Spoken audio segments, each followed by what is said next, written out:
Hello, and welcome to this fifth session, where we will talk about advances and challenges when it comes to sepsis around the world, presented by our regional sepsis alliances. My name is Ulrika Knutsson. I work for an NGO in Sweden, Sepsisfonden, and I'm also part of the ESA steering committee and the GSA board. So the format for this session is that each speaker will talk for about 10 minutes, and then we will have about 3 minutes after each speaker for some questions. So if you would like to address any questions to the speakers, please write them directly into the chat on the live stream site during the speech, and we will try and get as many as possible across to the speaker in the 3-minute question time. We do have a limited time, so it might be that we can't get all questions in, but I will do my very best to try and do that. So we will now start with our first speaker, and I would like to welcome Emmanuel and Nsutebu, who will talk about increasing sepsis recognition in Africa via advocacy. Emmanuel is the chair of the African Sepsis Alliance and a consultant infectious diseases physician working at Mafraq Hospital in Abu Dhabi as a chief of infectious diseases. And he's also a consultant infectious diseases physician at the Tropical and Infectious Diseases Unit of the Royal Liverpool Hospital. He was also the Advancing Quality Clinical Co-Leader for Sepsis in the northwest of England. But today, Emmanuel will talk about increasing sepsis recognition in Africa via advocacy. So please, Emmanuel. Thank you very much, Ulrika, and thank you to the Global Sepsis Alliance and organizers for inviting me to speak. So I'll be talking about increasing sepsis recognition in Africa via advocacy and the work of the African Sepsis Alliance. I plan to cover why sepsis should be a priority in Africa, how do we conceptualize sepsis improvement in Africa, which is always a topic we discuss with policymakers, and then talk also about our past advocacy initiatives and our future advocacy initiatives. So why focus on sepsis in Africa? Well, in simple terms, because the burden of disease of sepsis in Africa is the highest in the world, and we currently have the least amount of sepsis improvement activities in that continent. So there's an imbalance. And despite the World Health Assembly Resolution 2007 on sepsis, this is still a problem. And everybody in Africa deserves the right to survive sepsis. The Lancet Global Burden of Disease report on sepsis published in 2017 described quite graphically the burden of sepsis across the world. And as you see on this map, the highest burden is in Africa, highest incidence, age standardized incidence in Africa. We have about 17 million cases of sepsis every year in Africa. That is 35% of global cases. 3.5 million deaths in Africa each year, 32% of global deaths. And this is about 30 deaths, 30 cases and 6 deaths every minute happening in Africa. Africa also has the youngest population in the world, with more than 60% of the population being under the age of 25. So it disproportionately affects younger people in Africa with years of life lost. Put it in another way, sepsis mortality in Africa is high.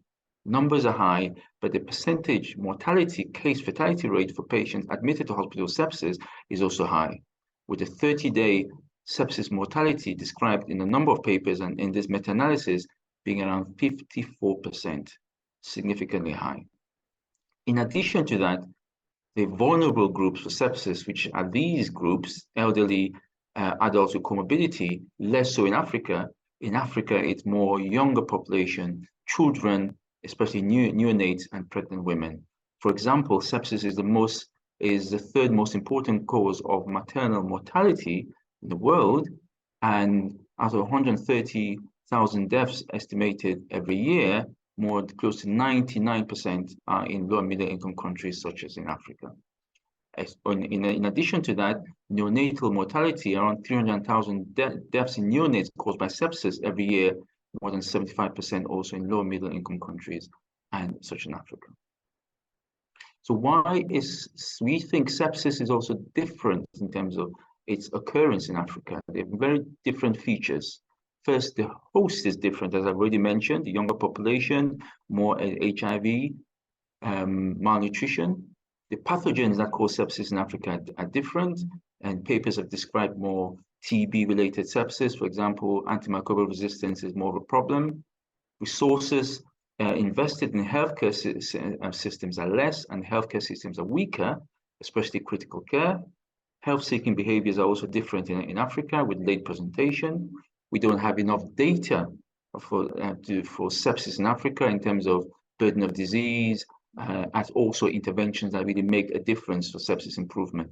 And we can't transpose things that work in the West to Africa. An example is bolus fluid resuscitation and research studies in adults and in children showing higher mortality with bolus fluid resuscitation in Africa. So sepsis in Africa is different and needs to be addressed in a different way.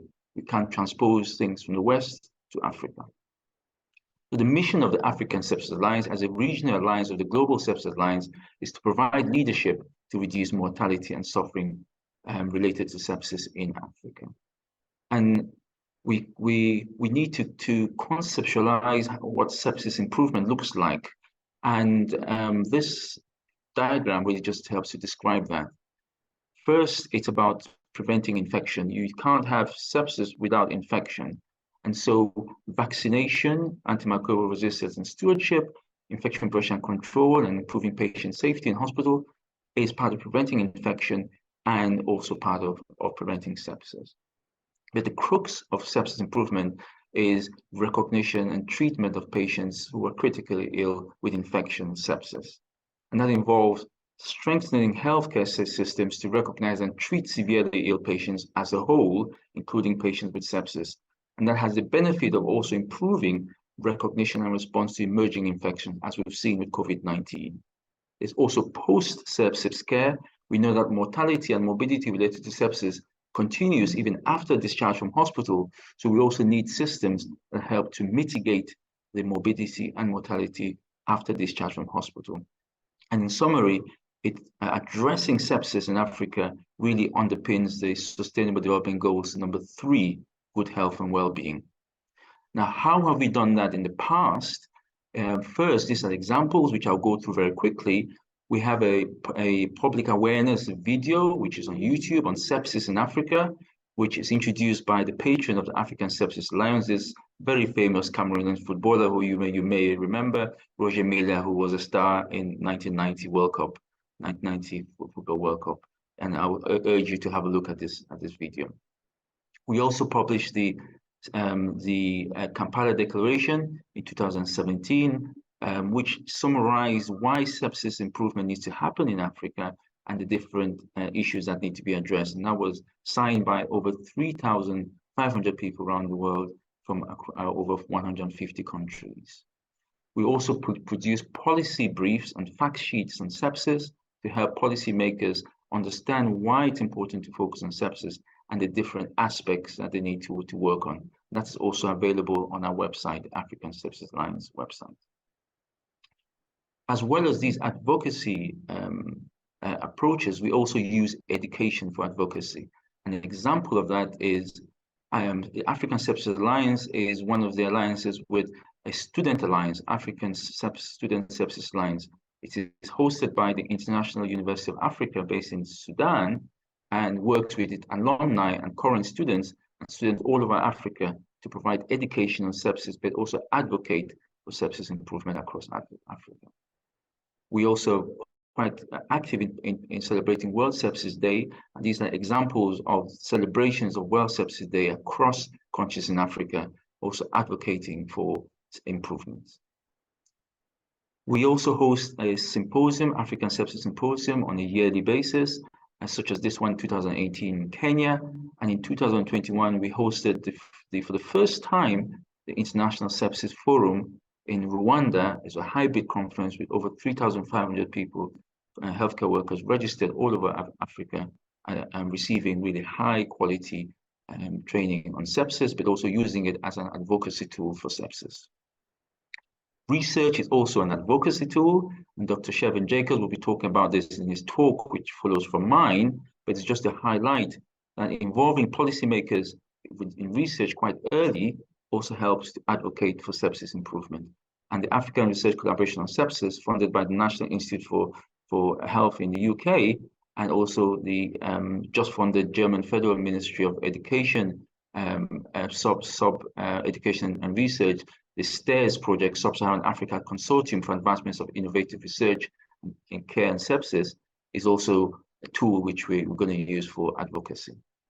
So what is the plan for the future?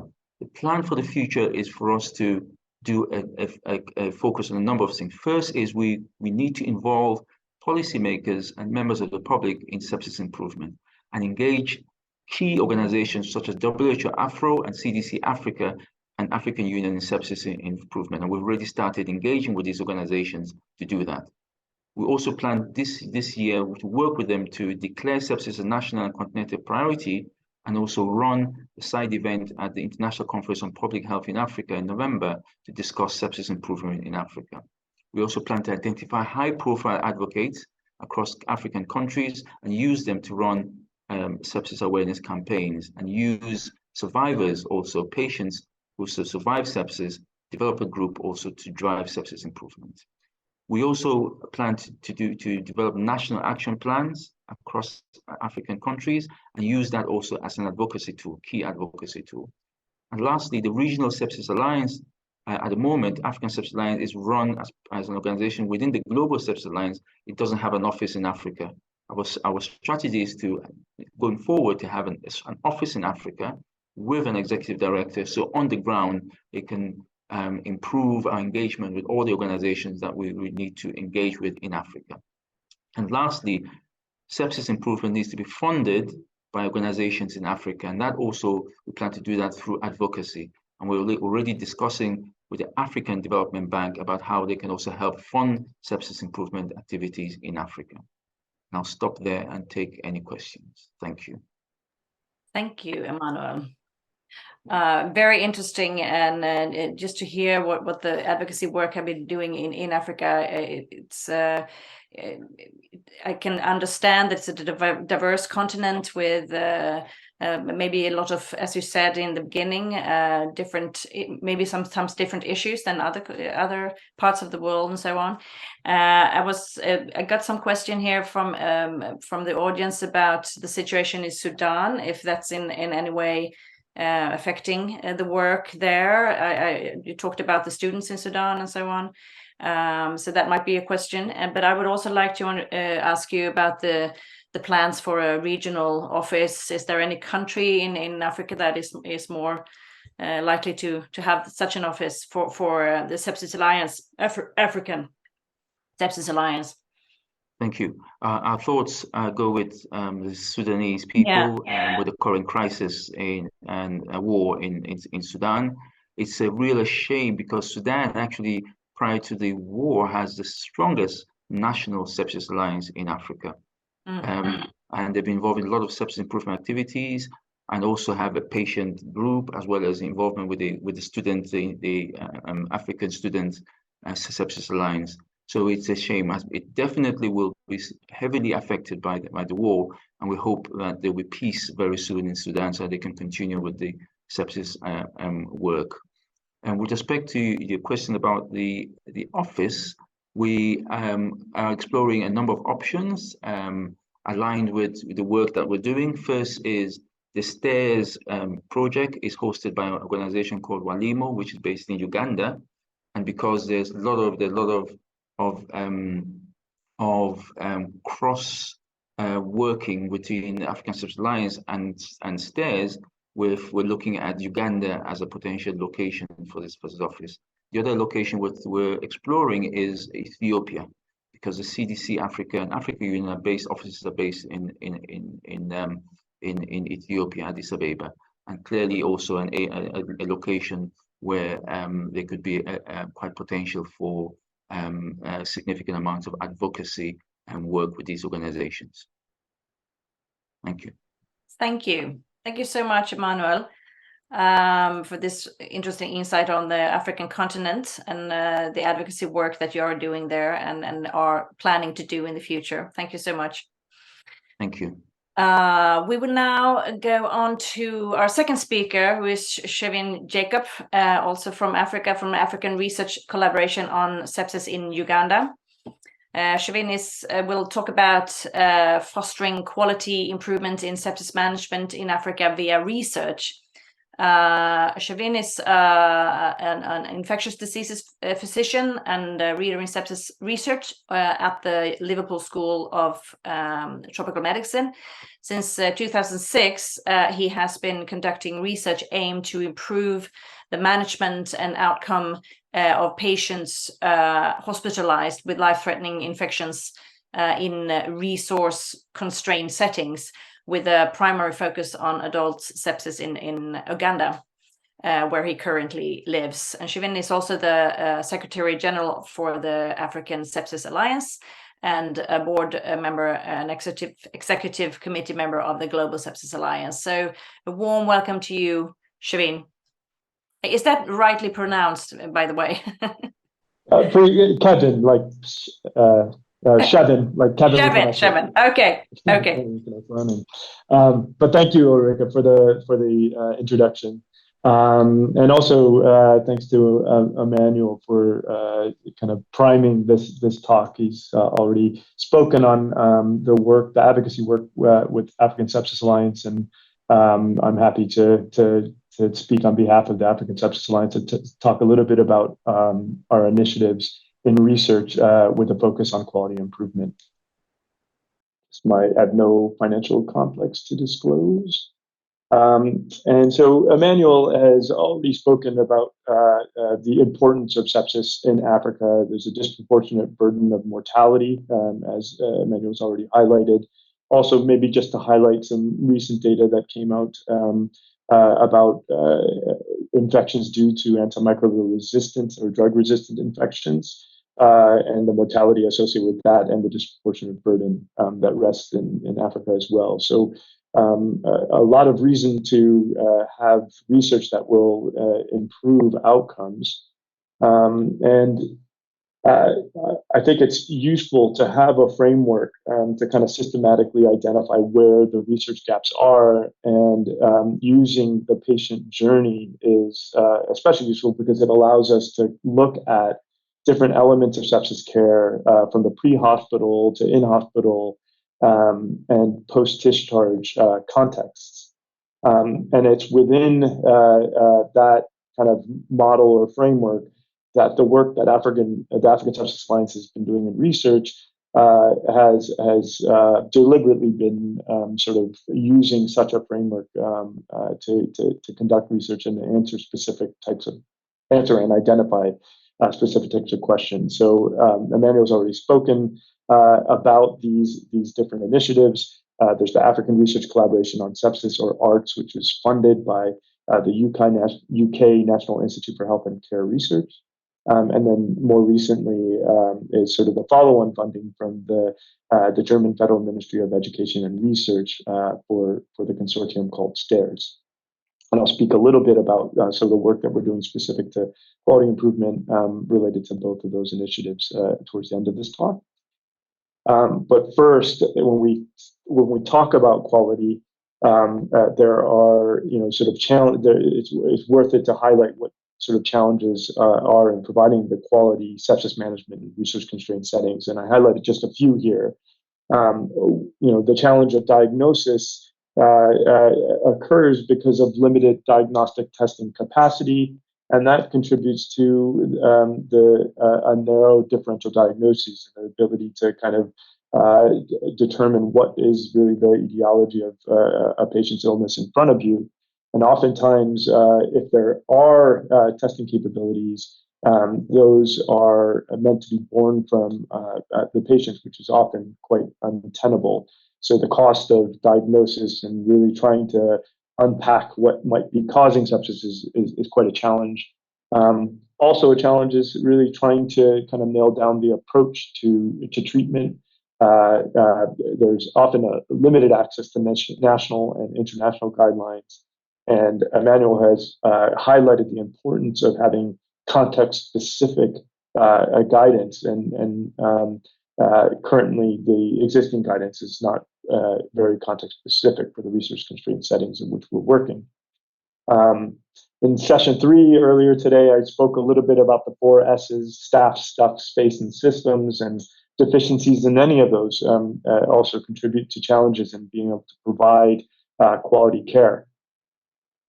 And colleagues, Dr. Papali and others, have used the 3 delays model and applied that to sepsis in resource-limited countries to really come up with a framework that allows us to kind of identify areas that require further improvements to kind of deliver that quality care. So quality improvement research is an area of work that is very important. What I want to go through over the next few slides is an example of quality improvement research that we've done in Uganda, and it's specific to a program that we called Severe Illness Management Support, or SIMS. And in developing the intervention, we used an existing framework, the COM-B framework, to link training and quality improvements.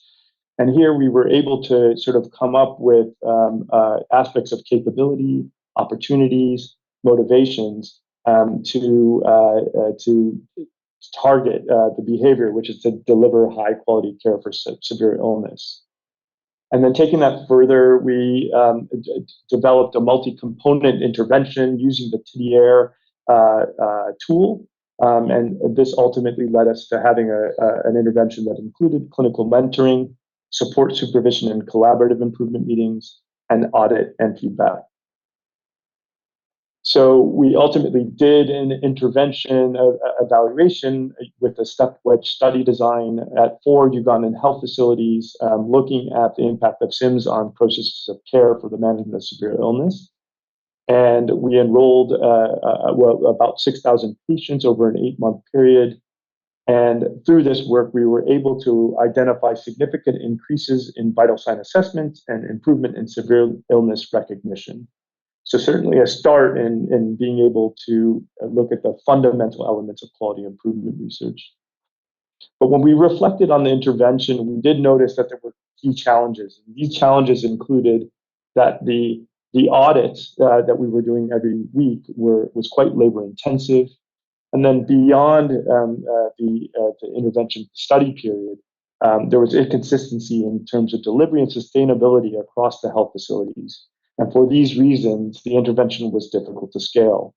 So we've asked the question, would digitizing SIMS address some of these challenges? And we think so, with the ability to potentially integrate with clinician workflows and with existing Ministry of Health digital platforms, and the potential of automating audit processes using machine learning and artificial intelligence. So digital health and mobile health solutions is not new, and it certainly can offer solutions in many areas of health, including for patients, health workers, health system managers, and data services. But I think, as we all know, it's not a panacea. And in fact, as a result of this, the term pilotitis sort of has emerged, and it reflects the frustration at an emphasis on demonstrating outcomes from narrow interventions that target relatively small populations. And the challenges that result from this include scalability, financing, sustainability, and interoperability with existing platforms, many of which we already have seen with SIMS. And in fact, in 2012, the government of Uganda, where I am, issued a moratorium on pilot mobile health to counter the issues above.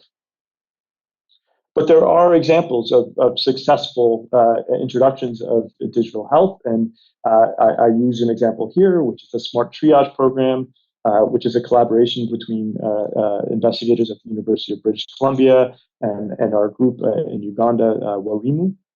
And this was an interactive time series study to look at the digital triage platform, and it's to determine whether it would reduce the time to IV antibiotics for children in a Ugandan hospital.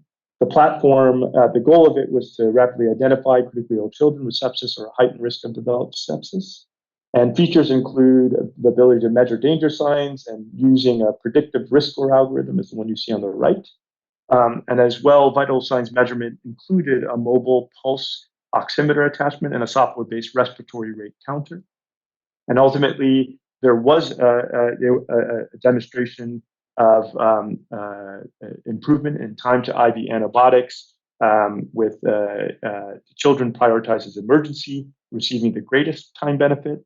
And there was a demonstration of decreased waiting times as well.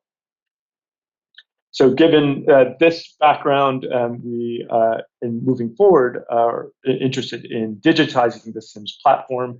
And under the ARC's work, we collaborated with iStreams, which is a Uganda tech company, to develop an app for digitizing SIMS.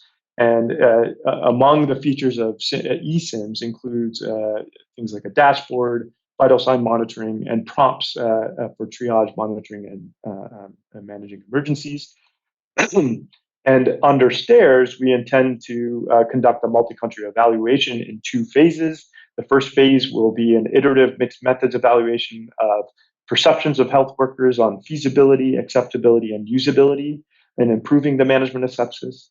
And then based on that feedback, the final iteration will be used in a step wedge evaluation to look at eSIM's effectiveness in improving processes of care and outcomes for patients hospitalized with sepsis. And we'll be doing this work across Uganda, the Democratic Republic of Congo, Ghana, and Sierra Leone. And given some of the challenges that I mentioned already, we are already planning to introduce sort of exploration of interoperability and scalability from the outset. And just to close this out, work that we have already done in ARCS is on sepsis quality measures and really trying to identify standard statements and indicators has been done, and we intend to publish the results of our Delphi rounds, where we attained consensus through members of the Africa Sepsis Alliance network on metrics of safety and quality care for patients with critical illness in sub-Saharan Africa. So watch the space, and again, thank you very much for the opportunity to talk.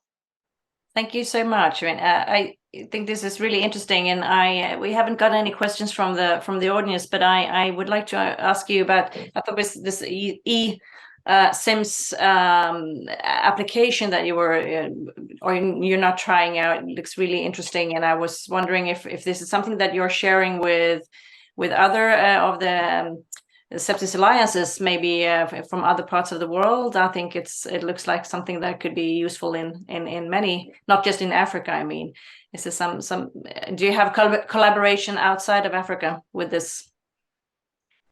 So the collaboration is quite broad with the sort of our partners in Africa. We have partners in Germany, the UK, Amsterdam, etc.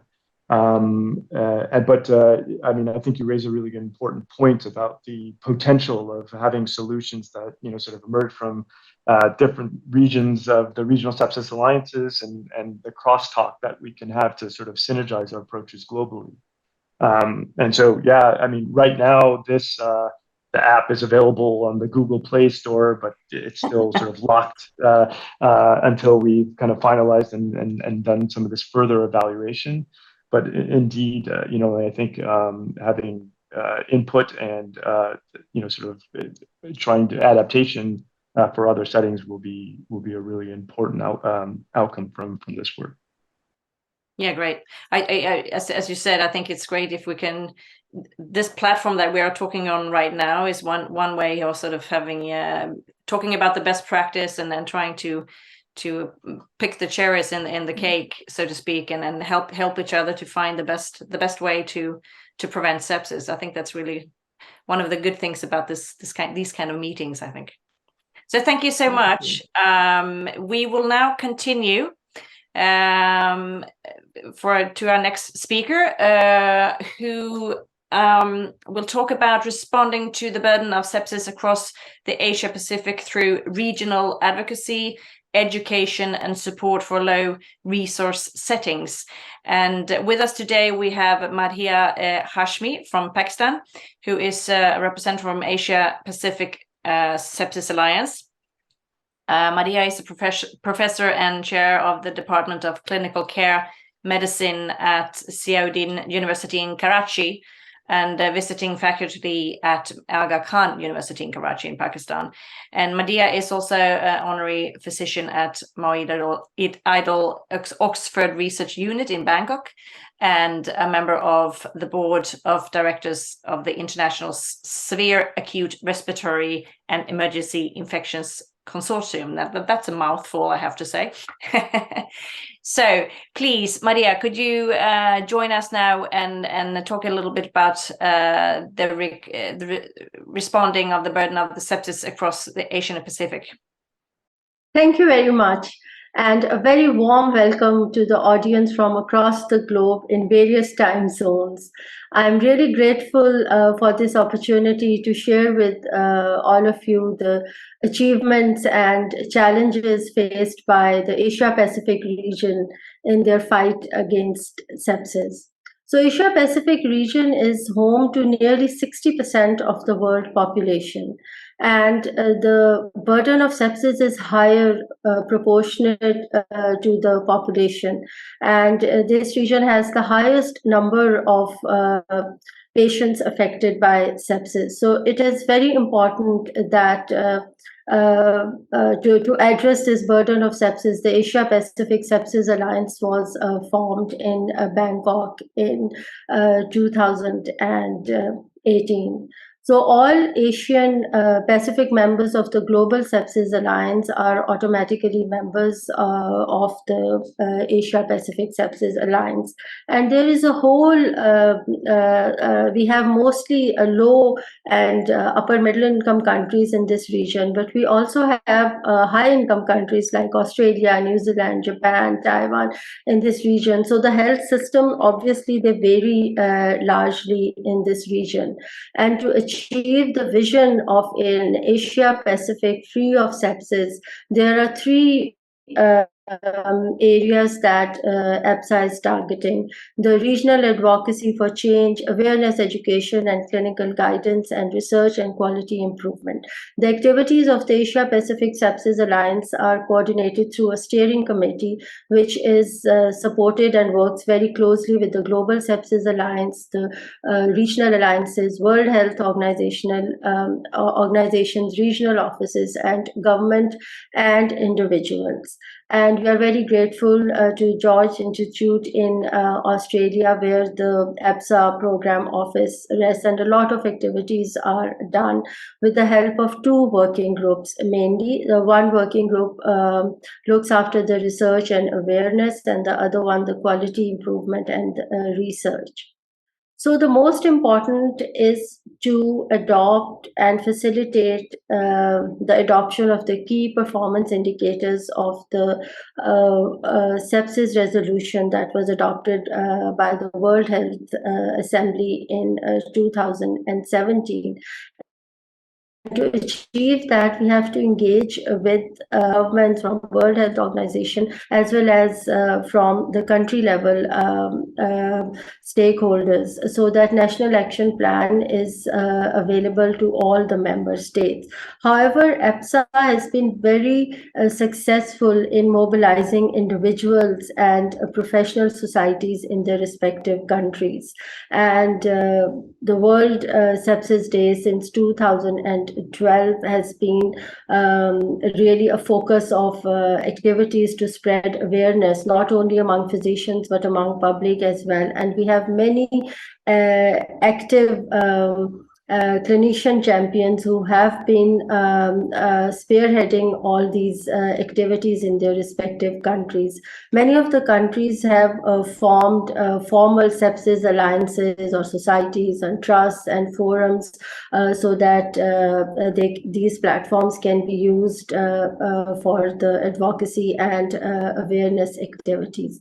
So World Sepsis Declaration obviously gives out the guidance how to spread the awareness and education and improve the sepsis care. And we also have the Bangkok Declaration and the Karachi Sepsis Declaration signed by many members from the respective countries.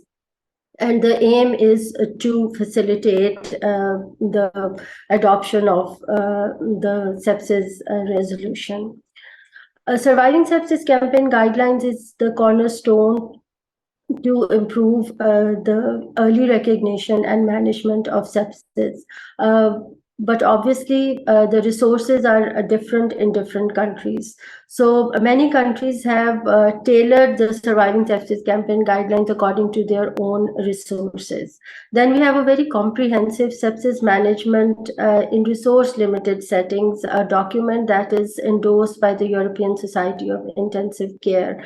And I think the major milestone is the sepsis clinical care standard that has been put forward by the Australian Sepsis Network, and they are freely available and they can be adopted by individual countries to improve the care of the sepsis patients.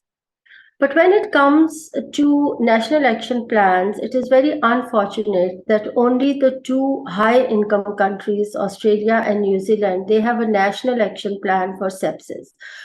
Nearly all of the low and upper middle income countries, they have national action plans for antimicrobial resistance and infection prevention and control. However, they don't have any specific sepsis national action plans. So that is an area that is really very unfortunate, that 6 years after the sepsis resolution was adopted by the World Health Assembly, the government level national action plans are missing. And EPSA is very actively engaging with the Western Pacific and the Southeast Asian regional offices of the WHO so that they can raise awareness of sepsis, especially during their ministerial engagements, and come up with national action plans, because that is very important. Individuals and hospitals, they take things seriously only if they are coming from their respective health ministries in the form of national action plan. So that is one thing that EPSA is very actively doing. Obviously, fostering research is important to understand sepsis and the burden of sepsis in the region. Many of the member countries of the EPSA region are doing studies around sepsis, but I will talk about only a few projects which have been rolled out by the Asia Pacific Sepsis Alliance. First is the Critical Care Resources and Sepsis Management Survey that was rolled out in the EPSA region, and 59 ICUs from 15 countries responded, and 33 of them were from the low middle income countries. And we know that the sepsis bundle, two things are very important, the access to point of care lactate and blood cultures. And this survey showed that even now 20 to 30% of both the low and high income countries still don't have access to point of care lactate. Access to blood cultures was seen in almost all the ICUs that responded, but we have to keep in mind that even the ICUs from the low middle income countries were basically high resource ICUs. So it does not reflect that all ICUs and all LMICs will have access to blood cultures. Fortunately, all the treatment options, fluids, colloids, vasoactive drugs, and hydrocortisons were available to across all income countries. Surviving Sepsis campaign guidelines were the guidelines that were adopted by most of the countries in all income groups. The sepsis management in low middle income, the document that I referred to, was adopted by only 14% of the low middle income countries. So there seems to be a gap in adoption of the guidelines. Again, when it comes to quality improvement projects, infection control policies and antimicrobial resistance programs are practiced in most of the ICUs, but sepsis-specific studies or RCTs are really not done in most of the ICUs. During COVID, there was lack of evidence and quite a huge variation in the management of acute respiratory failure. So adopting the Delphi methodology, an international panel of 39 experts convened to form expert clinical practice statements to give guidance in areas where in the management of respiratory failure where evidence was lacking. Then we have Mosaic study, which was done in 386 adult ICUs from 22 Asian countries. And this study showed the overall prevalence of sepsis in ICU was 22.4% with the high hospital mortality of over 32%. And the compliance with sepsis bundle was very low in 1 hour.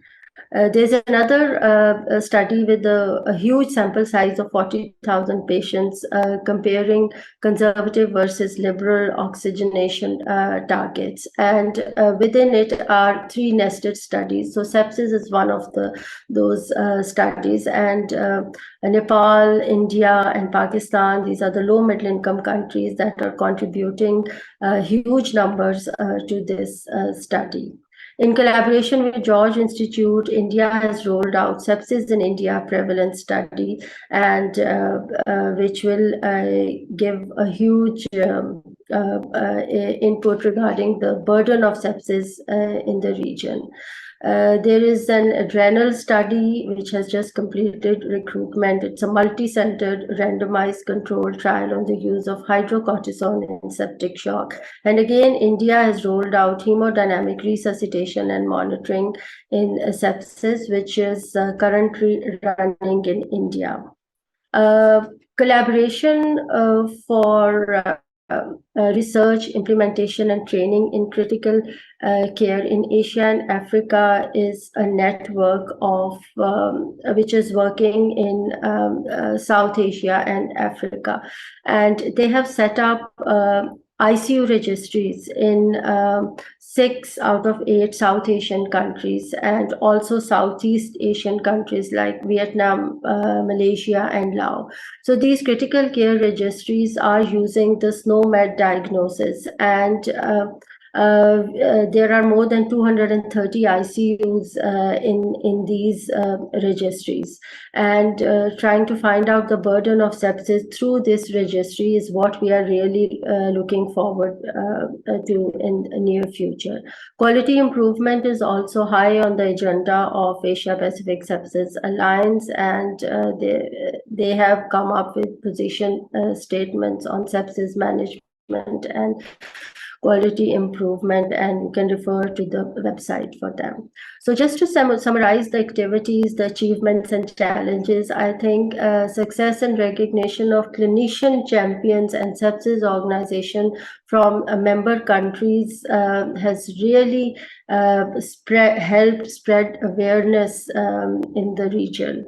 But when it comes to engagement with the World Health Organization, regional offices and health ministries, that is still a challenge, and that EPSA is working very hard so that the member countries have national action plan to improve the care of sepsis.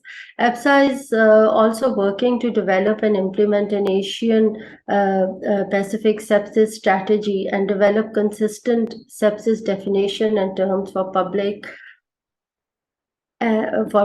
and use in research. Then EPSA is also trying to build research capacity in the member states because we have different health systems from high to low middle income countries. And we are really looking forward to sepsis prevalence studies through the Critical Care Asia Network, Registry Network, and quality improvement initiatives in the EPSA region. So I thank all my colleagues who are members of Asia Pacific Sepsis Alliance, and they are working very hard to achieve the vision of Asia Pacific Sepsis Alliance. So thank you very much. And if there are any questions, I'm happy to take. Thank you, Madiha. Thank you so much. We haven't got any questions from the audience either, but I'd just like to say that I was thinking about the APSA work with the WHO and the way you're trying to implement the resolution in all Asian countries. It's really a very important work, I think, and as you said, the national plans needs to be spread not in all countries, not just in the higher income countries. So I think that's a very important work that you're doing. Thank you so much for joining us today. Thank you so much. Thank you so much. Yes, so now we will continue to hear more about the progress and challenges in placing sepsis on the European agenda. And to do so, I would like to welcome my friend from ESA, Evangelos Giamarellos-Bourboulis, who is chairman for European Sepsis Alliance and joining us today from, I guess, his home in Greece, I would assume. Evangelos is a professor of internal medicine and infectious diseases at the medical school of the National and Kapodistrian University in Athens. And Evangelos has also been a very important force in the sepsis management and advocacy work here in Europe. So please, Evangelos, can you tell us a little bit more about the progress and the challenges that we are looking at here in Europe? Well, thank you very much. Thank you for the invitation. Thank you for your kind words, and allow me to summarize a bit. During all these years that the European Sepsis Alliance has been brought together, what is our experience acquired so far? Before going on, I would like to present my conflict of interest disclosure for this presentation, and allow me to show you a map of Europe with the members of the European Sepsis Alliance. And you may see that there is a widespread membership, and we have, and that's very important, several countries with more than one members. So it's not only the countries which may become members of the European Sepsis Alliance, but there are organizations within countries that may become members of the ESA. And actually, we have more than 40 members, and you can see that it's really widespread, and there is a very homogeneous distribution across Europe. The idea was launched in 2011 together with the Global Sepsis Alliance. Actually, it became much more active in 2019, and we had our first steering committee in end of December 2019, and with actually 11 countries and regions being participants. What is the idea? The idea is that we want to foster 4 main activities. First of all, high-level political engagement. And someone may ask, why is this so important? But it's obvious. In order to act, in order to prevent, in order to expand knowledge, in order to improve patient care, it's not only an issue of education. There are bundles which needs to be built, and this can only be done after political enforcement.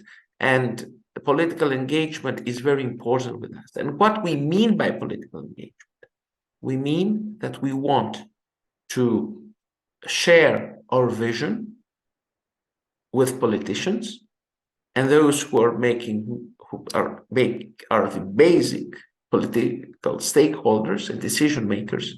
And in order to do that, we need to share our passion with everybody. Patients should be on our side, because the patients, they are our better advertisement, in quotation marks, for us, because they can bring to the society, they can bring to the political world, they can bring to everybody how frustrating is sepsis, and not only patients, but also their relatives. And of course, we are in need of investments. Allow me to show you some photos coming from our activities, which in the majority of them were done during the pandemic. That means that they were done in a virtual way. This is the, you see here, contributors from the WHO, particularly Dr. Hans Kluge, John Ryan, Professor Karl Lauterbach, but also you see Dr. Andrew Kaitis, who's a ex-member of the European Parliament, and also you see the current Minister of Health Policy and Executive of Health Policy from Cyprus, who's participating. And here is our mentor for all of us, together with Dr. Lauterbach, Professor Konrad Reinhardt, who actually is, in quotation marks, the responsible one who shared his passion, his vision with us, and we hope that we can continue under the legacy that he left us. In order to realize how important this is, we need to generate data. And the data are generated now, and this is real, through the European Sepsis Care Survey. And that was a big achievement. The big achievement, why? Because it took place during the pandemic. And the idea was that we wanted from healthcare providers across Europe to answer to a questionnaire of 94 multidisciplinary questions. Actually, the mean duration of that was 82 minutes.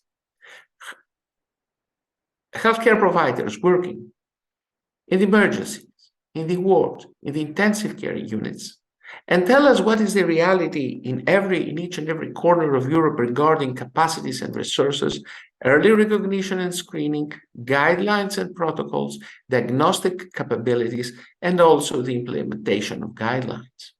So there was an online questionnaire. The questionnaire was developed by members of the steering committee of the ESA, of SSM, of Intensive Care Society of the UK, and there was a web-based registration and participation. And actually, this was translated in 6 main languages: English, German, Polish, Romanian, Russian, and Turkish. The idea is that we want, through the GSA, that this is expanded everywhere in the world. Here you see the chain of participating and the network of participating hospitals. And allow me to share with you the conclusions, which, although several of them are a bit frustrating, they can be used as the main tool for the unmet medical need. The majority of units have no standardized screening. The majority of units have no standard operating procedure for management of sepsis. Almost 91% of the labs have limited service, which goes delay very few labs. They are open on a daily basis, 24 hours, 7. 70% of the hospitals have no training or quality proven problem. And this means that we need to reshape. We need to bring now, this is our next task, to bring the message about how to hit and how to improve quality care for sepsis. That was a huge effort. You have seen more than 1,500 hospitals, and this had never been achieved with all the participants, but also of our steering committee, which was composed by the members of the first steering committee of the European Sepsis Alliance, and also members of other system societies from ASCMID, from SSM, from EUSM, and all national societies that I want to thank wholeheartedly as the current chairman of the European Sepsis Alliance. In other terms, with this, we can we can support and for a call to action. This means that the action should contain a reduction of bureaucratic hurdles and financial support to promote patient-oriented clinical research on sepsis by the Health Emergency Preparedness and Response Authority, similar to what is done by Biomedical Advanced Research and Development Authority in the US, and via the Horizon Europe program. Inclusion of sepsis should be a priority in the work plan of the European Center for Disease Control and Care. There should be funding of public awareness campaigns on sepsis, similar to those for sexually transmitted diseases. Look at the success of the HIV. There should be a mandatory inclusion of infection control and early sepsis detection notions in first aid courses and school curricula in all European member states. Legislative measures to introduce and implement evidence-based quality improvement measures in hospitals are needed. We need to provision of timely pathogen antimicrobial resistance and sepsis diagnostics in all hospitals for emergency and acute care 24/7. We are in need of regulations for the integration and optimization of early sepsis detection outpatient, pre-hospital emergency medical care and emergency departments. And we are in need of comprehensive treatment programs and research for long-term effects of sepsis, COVID-19, and other infectious diseases on the European and national level. And through this approach, we have now a big argument that this is needed. This call of action is needed just because we have the results from the European Sepsis Survey pointing that. I would like, however, during the last 5 years, to mention huge progresses in France. The Haute Autorité de Santé is developing clinical guidelines for sepsis. There is patient involvement. Netherlands, exactly the same thing. In Sweden, national processes identifying diagnosis, needing structured healthcare processes. And in this, sepsis was one of the 20 included. There is now an algorithm on how to detect severe sepsis in the emergency department and of patient follow-up process after discharge, accompanied by health economic analysis of the national sepsis healthcare process. And great progress we have in Germany through the Joint Federal Committee, through the expert meeting in Bundestag in 2021, and also a launch of a remarkable campaign under a 1.2 million grant by the German Ministry of Health. What should be the next steps? Educational webinars, for which we are committed during the second half of this year, a socio-economical impact assessment study collecting input and seeking funds, and a continued advocacy activities. With this, I would like to conclude my talk, but I would like to address my sincere thanks to all those to whom I mentioned during my talk, to all those whom I did not mention. I would like to address special thanks to Dr. Christian Scher, and thanks to his devotion. We have these huge successful results coming from the European Sepsis Survey, and I would like once more to express my gratitude to the founder and the visionary of this idea, Professor Konrad Reinhardt. Thank you very much. Thank you, Emmanuel. Evangelos. Really interesting to hear the European agenda and the call to action. I obviously know about it since I'm in part of the ESA, but I think it's a good thing to promote, to have that kind of call to action, some really clear points of what to do and what's the way forward on a sort of a continental basis. And that might be something that could be useful in other parts of the world, I think, to have that kind of very clear vision of what to do. So thank you so much. We don't have any questions from the audience at this point, so I think we should thank you so much, Evangelos, and continue the talks here. We are almost on time here, so let's continue with the speaker, the next speaker, which is coming from transporting all the way from another continent here, from Brazil. We'd like to welcome Daniela Souza from the Latin American Sepsis Institute, who will talk about the progress in the fight against sepsis in Latin America. Daniela is the president of the Latin American Sepsis Institute, and she's currently working as a pediatric intensivist at the University of Sao Paulo and Hospital Sírio Libáñez. And Daniela is also serves as a medical assistant and professor and researcher. She's a member of the Pediatric Sepsis Definition Task Force, a member of the Sepsis Committee at AMIB, which is the Brazilian Intensive Care Medicine Association, and she's a member of the Steering Committee on Sepsis at the Latin American Society for Pediatric Intensive Care. So she has a lot of knowledge about sepsis, obviously.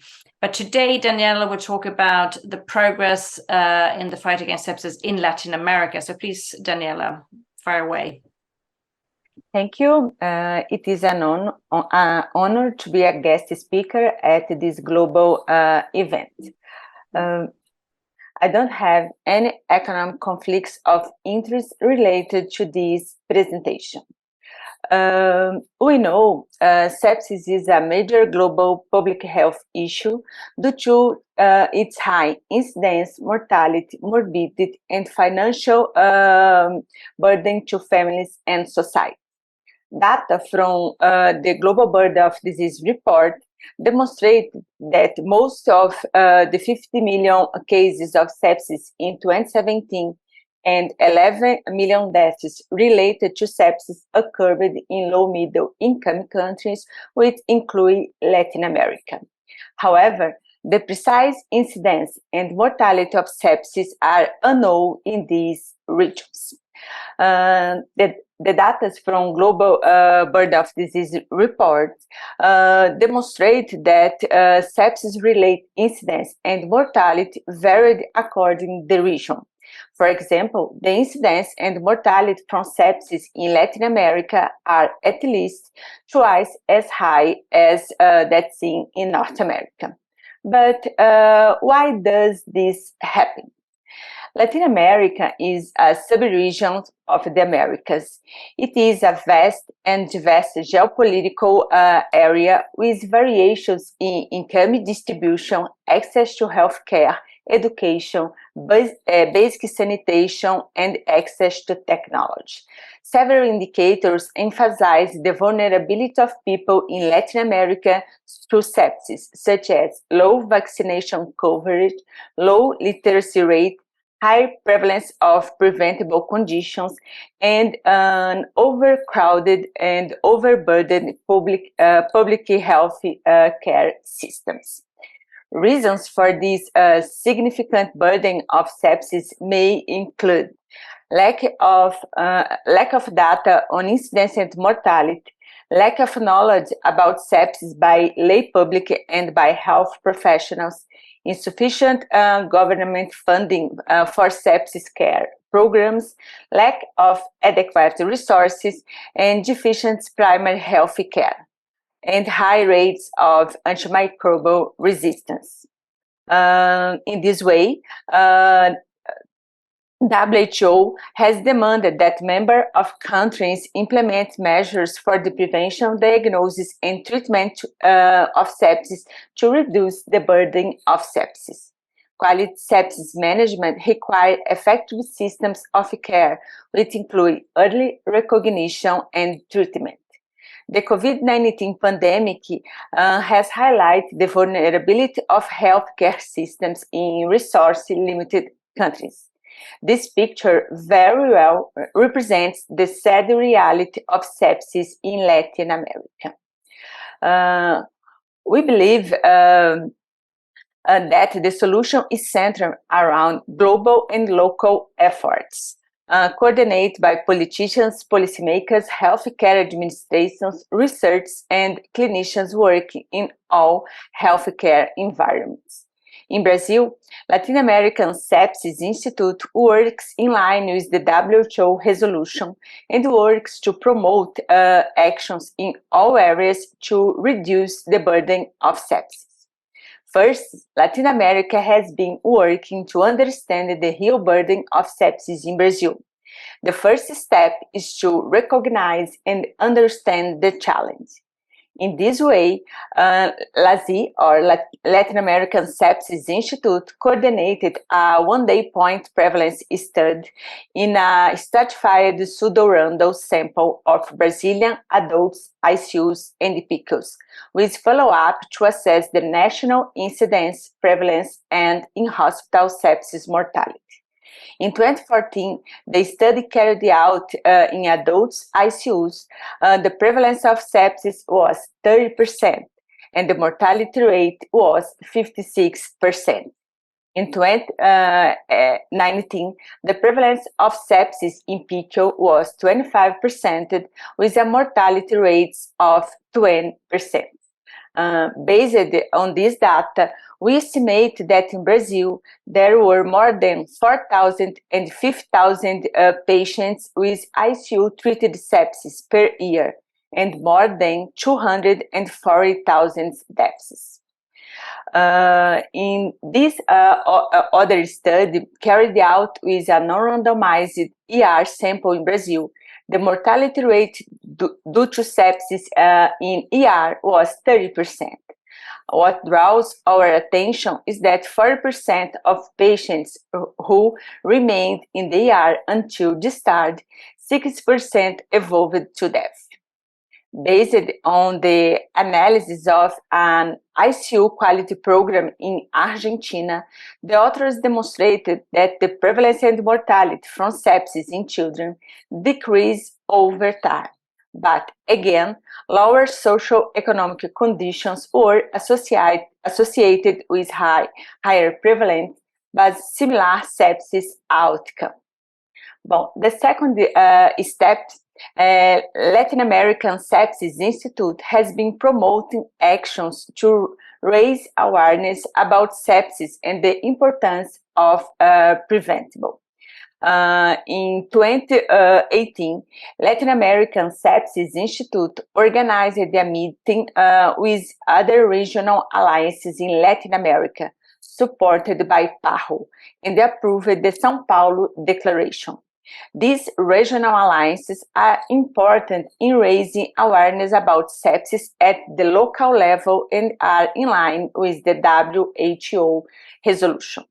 In 2021, the City of São Paulo, through a mandate, established the Sepsis Prevention Program. These actions aim to encourage and promote government participation in the fight against sepsis. For over a decade, Latin American Sepsis Institute has worked closely with public and private institutions to implement sepsis quality improvement initiatives. Through these initiatives, this study was carried out in a network of private hospitals in Brazil, which followed the Sepsis Quality Improvement Program, demonstrated that quality improvement programs for sepsis are cost-effective and cost-saving. In these other studies, also coordinated by Latin American Sepsis Institute in public and private hospitals, we observed an overall reduction in the risk of deaths, in time to recognition, and an increase in adherence rates to bundles. However, public hospitals failed to sustain the mortality reduction activity at the beginning of the process, whereas private ones sustained the progressive reduction in mortality rates. Latin American Sepsis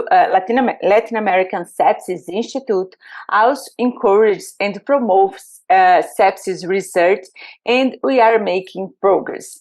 Latin American experts are members of the Surviving Sepsis campaign and members of the Sepsis Definition Task Force.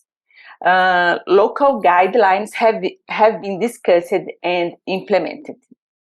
In recent decades, several papers on sepsis in Latin America have been published in high-impact journals. Believing that the education is the key to success in reducing the burden of sepsis in Latin America, LASI in 2011 launched a free online education program for health professionals with topics related to the management of sepsis in newborns, children, and adults. These programs have already been viewed by more than 10,000 students and health professionals. Quality sepsis management requires an effective systems of care. What do we need to do? Improve the prevention, diagnosis, and management of sepsis. Increase awareness about sepsis, robust data, robust and resilient healthcare professionals. Latin American Sepsis Institutes works to achieve these goals in Latin America. Our journey is long, but we start the process. We believe high quality and low resources are possible. Thank you so much. Thank you so much, Daniela. Really interesting to hear what you're doing in Latin America. We don't have any questions for the speaker either. Please, if you want to raise a question to the speaker, just write into the chat in the website. Well, I think we are a little bit short of time, so I think we will just continue to our next speaker. The final speaker of this session, Rasha Ashour, from the Eastern Mediterranean Sepsis Alliance, calling in from Qatar, I believe, who will be talking about sepsis quality improvement in Qatar and experience from the Eastern Mediterranean region. And Rasha is a senior attending physician, general academic pediatrician at Sidra Medicine Hospital, and assistant professor in clinical pediatrics at both Weill Cornell Medical College, Qatar, and Faculty of Medicine, Qatar University. She is lead for the Sidra Sepsis Program, the pediatric lead for the Qatar National Pediatric Sepsis Program, and founding member of the Eastern Mediterranean Global Sepsis Alliance Steering Committee. So you have a lot of experience from the sepsis field, Rasha. Tell us more about the sepsis quality improvement in Qatar. Hi, Assalamu alaikum. Thank you for the nice introduction, and thank you for the organizing and scientific planning committee allowing us and inviting us to share in this wonderful congress. I will start our topic with sepsis quality improvement in Qatar and experience from Eastern Mediterranean region. So I have to share my focus on both, on Qatar journey Sepsis 5 and on Eastern Mediterranean Sepsis Alliance, as we are the youngest alliance in the Global Sepsis Alliance. I will start with this piece of art. This is the Sidra Medicine, our institute. I am spending a lot of time there. And we are a member of Qatar Foundation. We are taking and offering high quality tertiary care for children and women in national and international field. And not only the quality improvement, we are also collaborate with academic partners like Weill Cornell Medical College Qatar and Qatar University College of Medicine. We are also leading researches which is related to sepsis and related to COVID. I don't have any conflict of interest to start in my topic, and my talk will include a brief introduction, how we started, and then little bit detail about Qatar sepsis journey. It is a 10-year, and we are celebrating this year, inshallah, the 10th World Sepsis Day in Qatar. And we had a good experience at a national level with the National Patient Safety Collaborative and the regional with the Eastern Mediterranean Sepsis Alliance. Then the most important part of my talk is the overcome challenges how we can overcome challenges through the electronic sepsis in 2023, and I will summarize my talk later. Qatar realized earlier that sepsis is a life-threatening global medical emergency, and it is a final common pathway for vast majority, as you all know, from the infectious diseases, including COVID-19. Believing that sepsis is preventable and curable, Qatar prioritized sepsis and make it one of the top priority of the quality improvement initiative for the last years. 10 years from 2013. So our Qatar sepsis journey, it is summarized in this nice figure.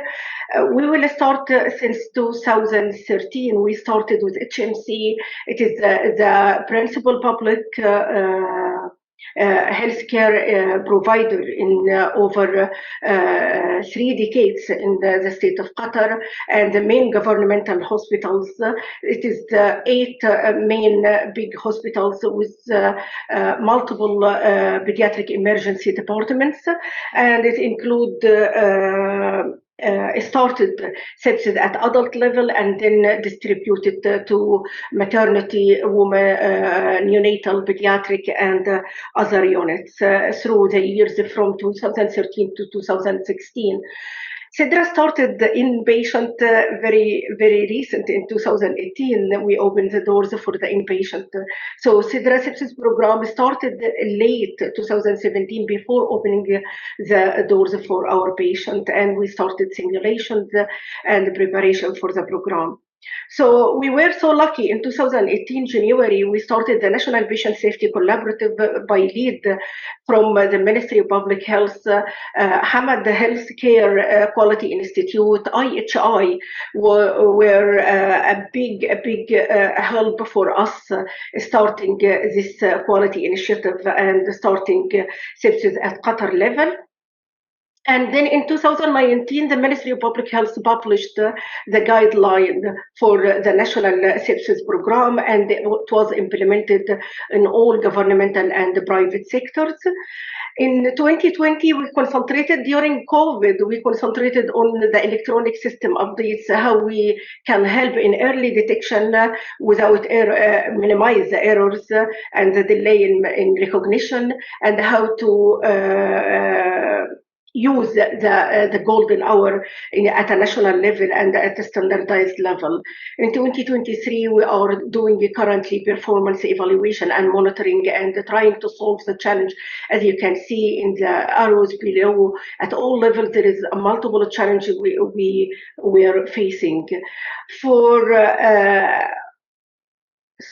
Our main aim was to reach zero harm, and this is the national aim, and we took the sepsis fight as a national mission from the start in all levels in Qatar. The steps we got for having a Qatar sepsis program, we had the initial steps like WHO requirement and the Global Sepsis Alliance, also the sepsis prevention. We are leading a lot of the quality improvement initiative related to vaccination, clean water, hand hygiene, prevent hospital-acquired infection, safe childbirth, and awareness, healthcare provider and public. We started to have a culture of think sepsis, and we had the philosophy of sepsis kills, of the 3 hours recognition, resuscitation, and referral. And we had concentrated on the education for the healthcare providers through the World Sepsis Day annual and the public sepsis webinars.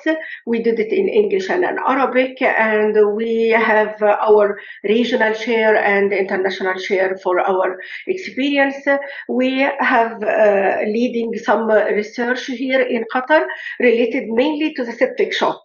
We are messed a little in the biomarkers and in the early detection, but the screening of the sepsis, electronic screening, we are in advance in this part.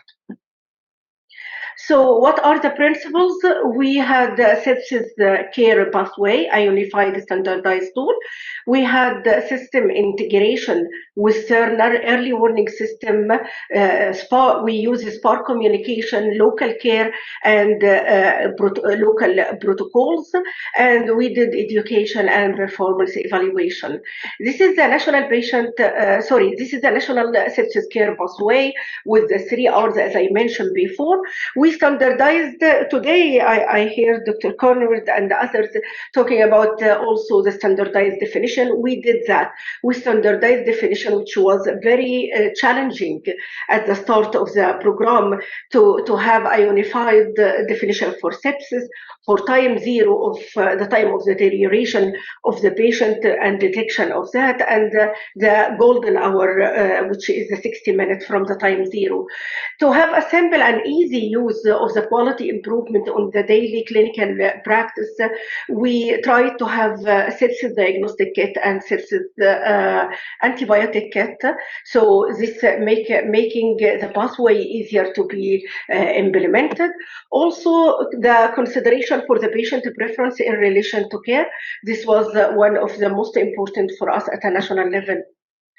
For the 6 item in the 6 bundle, in sepsis 6 bundle, it didn't change even since 2004. They talk a lot about 1 hour, 3 hour, and they talk about a lot of about the timing. There was a lot of challenges also about how to implement this, how to sustain this in all hospitals.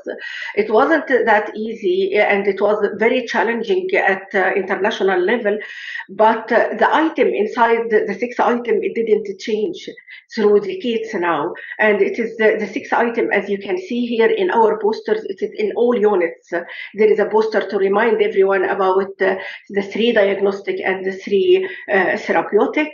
We had a sepsis response box, which include a lot of items inside to make it so easy. Just to catch the box and start the action immediately and do not delay. We didn't forget the antibiotic stewardship in sepsis in Qatar. So antimicrobial stewardship is crucial to keep in mind when treating a patient with sepsis. The antimicrobial prescription must be reviewed. This is a mandate for all healthcare system in Qatar. Within 48 hours from the initiation of any antimicrobial, it should be reviewed either by member of the infection disease or member of equivalent antimicrobial stewardship. We had a certain regulation. I think you all know about it, about do not overuse the antimicrobial and do not to do de-escalation whenever you have a culture sensitivity and you have a bug to concentrate on. Use short courses, do not prolong. Use the inflammatory markers, and we are trying with the brocalcitonin here to use it as a marker and the CRP.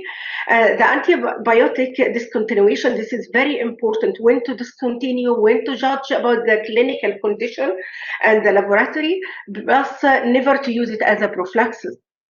We did pre-implementation education for the nurses since 2018.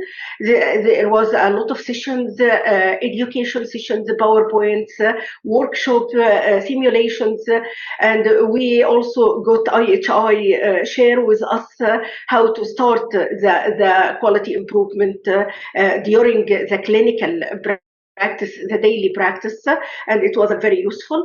And we had also the pharmacist did a great job for the first dose preparation in the unit. It wasn't there in the nurse scope in Qatar before sepsis, and now it is part of the nurses' scope of service. They can do preparation without calling the pharmacy, so they can accelerate and prompt action. Bedside simulation done for the nurses and done also for physician at different level. We have seniors, but we have juniors, the hospitalists, clinical fellows, and residents. So we did a lot of sessions for education. We had also sepsis education module, which is mandatory every 2 years for all medical staff in the governmental and private sectors. It is since 2018, and we are planning to update because we had a lot of updates in the electronic system. Without the leadership support, we will never go on. This is our Minister of Ministry of Public Health, leaders from HMC and leaders from CEDRA. So they supported us, and currently they are following with us the data, and they are asking us where we are, what we are doing. So they are keeping sepsis on top of the priority. This picture from 2018, the start of the workshop, including physician, nurses, and patient, including emergency, intensivist, microbiology, infection disease, Ministry of Public Health representative, and all they did their part. So the state of Qatar has cooperated, with the WHO regional office for the Eastern Mediterranean in many initiatives and activities aimed to improve quality and safety of healthcare service, and hence Qatar recognized very well that sepsis is a high-risk condition.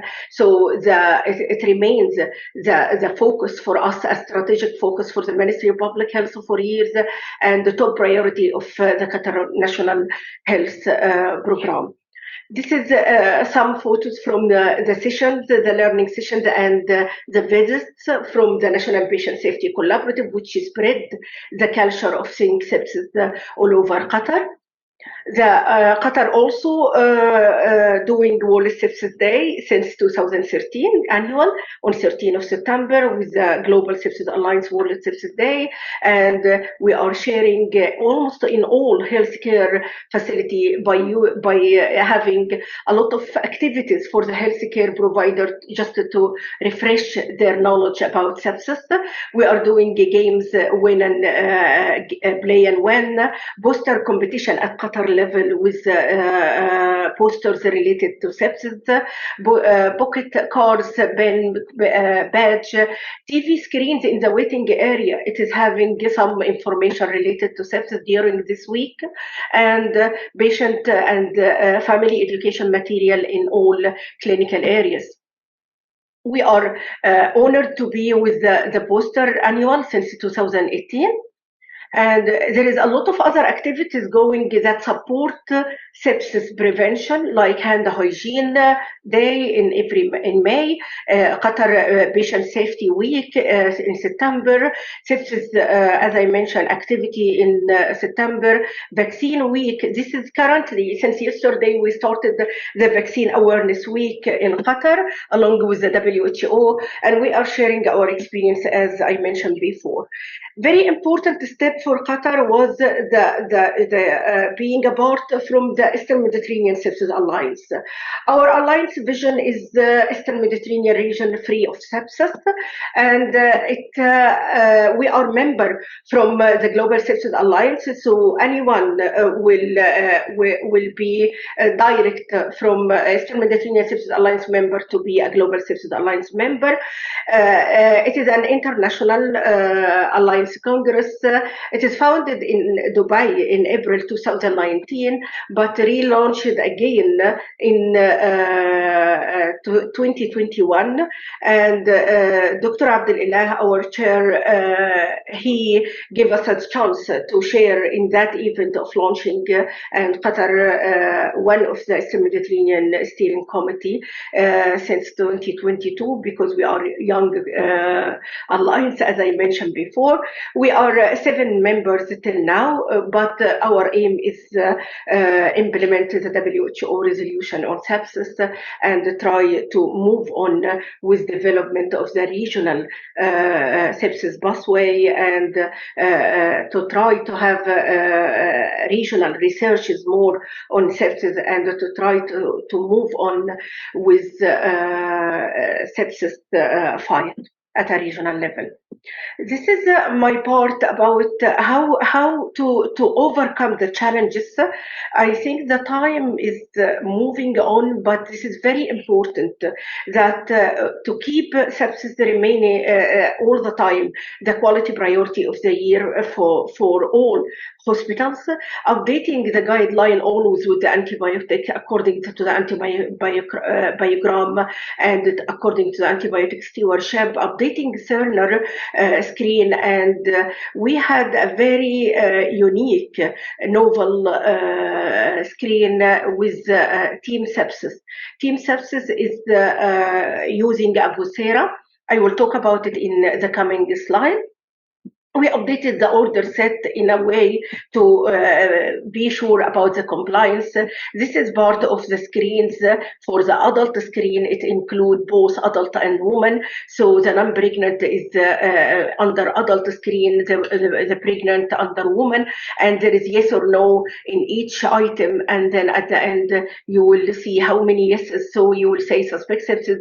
The nurse will be so confident to call the physician to evaluate the patient. For the neonatology, same. We had in ICU sepsis screen, and we have postpartum news sepsis screen. And for pediatric, there is a lot of updates related to auto-populate signed vital sign, which make it easier for the nurses to have yes or no. We specify, we unify the use of the sepsis screen in all units, in every shift, and then at the start of the shift, and then in every shift, in change in any condition of the patient, or in moving the patient from a unit to another. We had a very unique action plan added to the Cerner here for all sepsis at all levels, not only pediatric, that you activate RRT, rapid response team, or you call the physician only, or you call the Vocera team sepsis, already the patient on antibiotic, already initiated. There is a lot of options that make it easier for the collection of data and know where is the deficiencies and where is the defect. So we are maintaining the quality of what we are giving. This is one of the novel topic I wish to share with you. Sidra did Vocera team sepsis using Vocera and button phone. And started in multiple phases. Started first in the non-ICU setting, then in ICU setting and ED, and they started to use the sepsis screen, and then from that to call the center, the SSOC center. So they send a message for a team. The team included the CNL, and the nurse lead, the nurse, the vascular team, and the senior resident, the clinical fellow, and the consultant. So there is a specific team as per shift, and there is a coverage of 24/7 and using communication through SPAR. This is the order set for all items. The new for the order set also for Qatar is the nurse initiation of order set. The nurse can initiate 4 items out of 6. So we kept for the physician the IV antibiotic and the IV fluid, and we give the nurse to fast react with give oxygen, take lactate, blood culture, and measure the urine output. For the antibiotic updates, we didn't only focus on age and source, we focus also in community acquired or hospital acquired organisms. And we did a communication order, which I would like to share also with all of you. Apology for the time I have. Sorry. We have this is the last comment about how to collect the data at a national level. Still, we have the challenge in that HMC and some of the private sector are sharing the data in a Quality Q Life program, and Sidra sharing the data through Tableau software. We are doing sepsis assessment and reassessment order set to use percentage of compliance, mortality and escalation. This is our mortality rate. We are COVID-free hospital. So we had a low number of sepsis patients, 700 in the year of 2022. We had 8 deaths, so the percent is 1.1% mortality. The national sepsis mortality in Qatar is 2.8%, which was in 2020, before COVID. After COVID, still we didn't get the final. This is the COVID. This is the final talk for me, and the main item to share with you: standardized sepsis definition, share experience, do education all the time, educate, multidisciplinary approach, and collaborative approach with the regional area. Thank you, and I would thank my team. This is my huge support team in CIDRA and in sepsis. Thank you, Dr. Corner and the Global Sepsis Alliance. They gave us the award for 2019, and thank you for everyone. Sorry for being extended. No worries. I know you have a lot to share, Rasha, and it's been really interesting to listen to. And we do have a question, since it's really impressive what you've been the improvements in the national plans in Qatar. And then we have a question here, due to that improvement in Qatar, what is have you seen a change of the mortality rate of sepsis patients in ICUs in Qatar due to this work that you've been doing? Have you been able to measure it Yeah, yes. So it wasn't that easy at a level of Qatar to have the data about the mortality when we started in 2013. And it was so difficult because everyone is alone and everyone having his own protocol. So we couldn't at the start say we have this mortality and so we'll move on to that percent. So what we did, we say we will decrease the mortality through maintaining the compliance with the sepsis 6 bundle. So in Qatar, we are concentrating on the compliance to the sepsis 6 bundle, which is proven to decrease the mortality by 25%. So this is at a Qatar level. But at CIDRA level, we have a mortality at the start of CIDRA with 4.9% in 2018, and then gradually we decrease now to 1.1%. Oh, that's really brilliant. Thank you so much, Rasha, for this really interesting talk. We are now closing up for today. I'd like to thank everybody for joining us from all over the world, and I'm really happy that we have viewers who have been giving us a little in the chat, saying hello from all over the world. So that's really nice. I think maybe, Marvin, we have a few things we'd like to thank our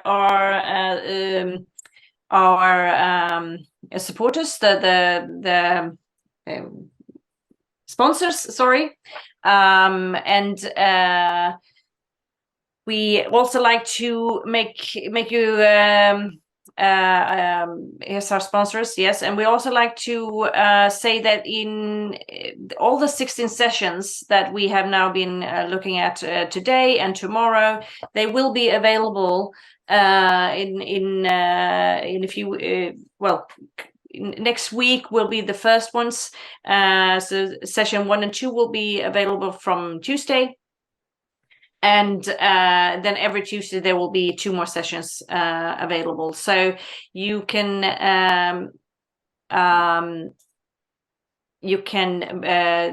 find them on our website. And also there will be a podcast available on their website from these sessions. And then obviously we will also like to tell you to join us and follow us on our social media platforms, and this is a good way to really stay in tune with what is happening from the Global Sepsis Alliance all year around. So please follow us on our social media platforms. And thank you so much for joining us today. We hope you've had an interesting evening. I definitely know that I have. It's been interesting to see what's happening around the world when it comes to sepsis management, and it's really brilliant that we can meet in this way. So thank you all for joining us, and have a good evening, or maybe a good day wherever you are, or maybe even good night. So thank you for joining us.